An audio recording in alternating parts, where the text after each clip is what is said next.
It's fair to say at this point that Monster Hunter is a critical and commercial success. As a longtime Monster Hunter fan, I personally am really pleased with the direction that the games had for the couple of years they have taken with the franchise, and I'm looking forward to seeing how Capcom plans to build on the game's success and what the post-launch support will look like in their new release of Monster Hunter Rise. Yet, even as I look ahead, I also can't help looking back. While I think Monster Hunter Rise has a robust and most satisfying collection of beasts to best, the franchise's previous games are chock full of monsters with really neat designs and mechanics. If you're a veteran hunter like me, join me as we take a trip down memory lane and revisit some of my personal favorite monsters of the series.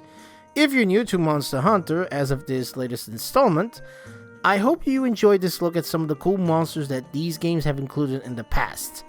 For disclosure, this is my list of monsters that I have faced in some of the games, so if your monster isn't in the list, that doesn't mean that I hate it.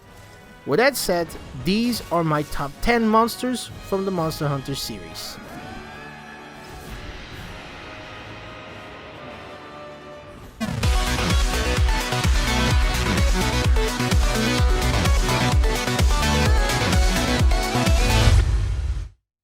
Number 10.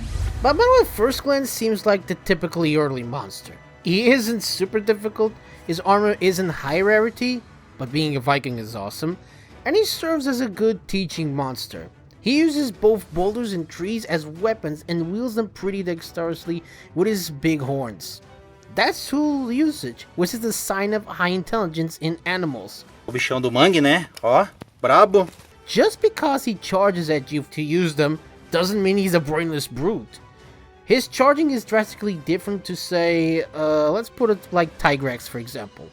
However, there are a few things odd about him compared to other low-tier brutes. First, he can be found in every local, even the Rotten Valleys surprisingly. This is a trait usually reserved for strong invasive species. Next, his primary weakness is Dragon, which is very uncommon among brute wyverns and especially uncommon among low-threat monsters. With Ratin, I think, being the only one that comes to mind. While obviously not the base Iceborne game, he has all the qualities of power species like the Devil Joe, but he isn't. It just seems so odd there isn't more to this monster. Number 9. Now, I know what you're thinking. Oh, it's another list that has a Rathalos as one of his favorites. It's like every single list that I already saw. And you're right. But this one takes one step further. Bearing a strong resemblance to normal Rathalos, the Dread King Rathalos doesn't have any qualities to differentiate itself from them. Despite looking alike, Dread King Rathalos are overall larger wyverns, with relatively thicker features such as their talons and tail spines. Dread King Rathalos have the same moveset as the normal Rathalos, but with a few new ones of their own. They are capable of shooting fireballs to stay on the ground slowly, changing from the color black to orange before it explodes. The explosion covers a wide area, which is indicated by a large sphere of fire around the fireball. That also drains your health, which is something impressive for this deviant species. Since this is supposed to be the King of Kings, you will need a permit just to hunt or even capture this monster. So be prepared to confront this beast, cause let's face it, being the King of Kings, he's not gonna have pity on you. On your knees, dog. Number 8. Since I saw this monster for the first time, for some reason it reminds me of stories that we hear from angels and demons, with some angels being exiled from heaven and sent to earth to create chaos and disorder. And chaotic Gormagala is no different than that concept. For some people, it could be said that this is just a Gormagala trying to reach his adulthood, as Shagaramagala. It's not a phase, Mom. It's my life. But the process halted in the middle, maybe because of some drama that the monster created, forming this variant. As a result, only half of one side of its body has fully molted. Because of its improper molting process, it is left looking like an amalgamation of Shagaramagala and Gormagala. The chaotic Gormagala retains all of its abilities of a Gormagala, but boasts increased strength and ferocity. It also has some abilities from the Shigaru Gala, but it's more reckless with its attacks. The concept of fighting a fallen angel is really something to be admired at that time, as if you are fighting with the balance of order and chaos, and this monster is proof that even angels may not be the figure that we see every day. Number 7. The circle of life is one of nature's main rule. Everything that lives will one day die. So in question, if one day nature sends us an elder dragon, you can always count on the elder killer, Nergigante.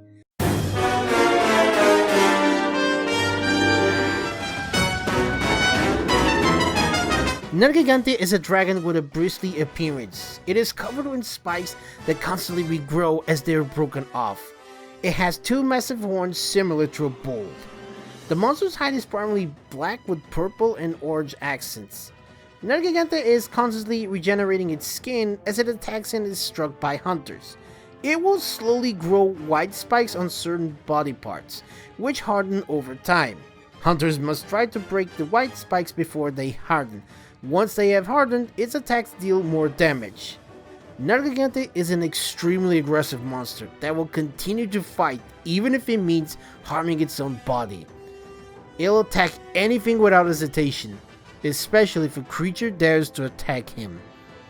So be on the lookout when you're trying to fight against the Nergigante, cause he's looking at you and you're gonna die. A lot of times. Number 6. If you see one of these in the wild, just do yourself a favor and run for your life, because a black Diablos is not going to be in the mood to face you. These black shell Diablos are actually female Diablos in heat. Catch me outside, how about that? The color signals their aggressiveness and heightened hostility to other creatures in their habitat. Highly aggressive even for such a large wyvern, Diablos are considered one of the most aggressive creatures in the desert. Using the sand as cover, a black Diablos can launch devastating ambushes on intruders approaching their territory. Black Diablos behave like a normal Diablo while fighting. She is a highly territorial wyvern and will attack members of their own species if they enter in their territory. And they also will attack other monsters like a Tigrex should they approach from her. So if you hope to be on her good side, just hope that chocolates and flowers will do the trick. Number 5. A wyvern shrouded in mystery and known by many names. The Black God to some, the Tyrant of Fire to others, but usually called Akantara by the guild. Its giant spines and tusks make for a fearsome sight in the volcanic areas it frequents. Now that's an introduction to one of my favorite elder dragons, and it rocks. The Akantara is a massive, vaguely snapping turtle-like wyvern that dwells in magma. Akantaras are covered with massive reddish-black spikes and durable shells, and have both large sharp claws on their legs, but also a similar structure on its tail. The Akantara's most distinctive feature, aside from its fearsome spikes, are the pair of dreadful tusks on its head. Akantara is highly aggressive and predatory. It is shown to be more than capable of taking down a Gravios. By virtue of its immense strength and ability to burrow through magma, not much can realistically stop Akantara, short of another elder dragon or an experienced team of hunters. Akantara will attack and kill almost anything on sight, often letting out a deafening roar before charging head on. So if you're in a volcano, be ready, for this roar might be the last thing you're gonna hear. Number 4. While the Synogra may give us quite a shock, his subspecies, however, is no pushover. The stinging Synogra is a quadruple monster with superficially looking features. It has highly developed limbs, sharp fangs, and claws, and its forelegs are extremely powerful that can kill prey in one brutal blow. Despite its hulking size, stinging Synogra is very agile and is able to perform many impressive aerial and land-based maneuvers. The spikes on its body mostly lie flat, but when it has built up a dragon discharge due to the absorption of multiple bugs that feed on dragon bell berries, they stick out vertically into the air, giving a red and black aura when he is at full power. Due to living in both the tundra and volcano regions, where food is not always plentiful, the Synogra are highly aggressive to other predators for food and territory. So be advised when fighting against this dog and dragon hybrids. Number 3. The gamut resembles a real-life woolly mammoth. It is by far the largest fanged beast known to date. The fur covering its huge body is mostly bluish, although it's also white and red on its trunk, legs, back, and even his underside. It has brown plating covering most of its head and feet, as well as 2 tusks seemingly made of the same material. This plating is said to be extremely resistant to damage. Gamuts are able to breathe snow from its trunk, encasing enemies in it. This snow can also be applied to its legs, encasing them in an icy armor. It can also use its trunk to create a large vortex, sucking hunters in from a distance so it can trample them more easily. However, Gamut mainly uses his brute strength and sheer size to deal with threats. For a mammoth, you can say that this beast is an interesting choice for a monster that lives in cold regions. Number 2. Now, I'm sure that everyone likes to fight against a Tigrex. No! God, please, no! No! Or even a brute Tigrex. No! But I wonder if anybody likes to fight against an even more terrifying subspecies of this wyvern. They ask you how you are, you just have to say that you're fine when you're not really fine, but you just can't get into it because they would never understand. The Molten Tigrex is a large quadrupedal wyvern characterized by striking blood red coloration interspersed with bright blue spines and claws. The top of its head is tipped with a pair of horn-like ears, and its segmented tail ends with a spiny trojan as slightly larger than the other 2 varieties. Molten Tigrex is capable of creating explosive blasts while charging, spinning, and biting. In addition, its attacks can leave a target with an explosive powder that will explode over time. But interestingly, this species of Tigrex appears to have 2 rage modes. In the first enraged state, the veins of its head, forelegs, and tail will become bright red and its speed will increase. Also, it will be able to use the brute Tigrex devastating stampede attack. In the second enraged state, it will start by using the brute Tigrex explosive roar, and its eyes will turn red. Veins on the wings, the back legs, and chest and tail base will also become visible.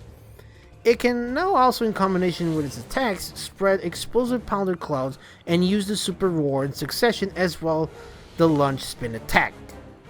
Little is known the Molten Tiger's idle behavior, but it can be assumed that it's highly aggressive and fierce towards those that encroach upon its territory. Don't mess with the Molten Tigrex, or he's gonna explode in your face. Literally.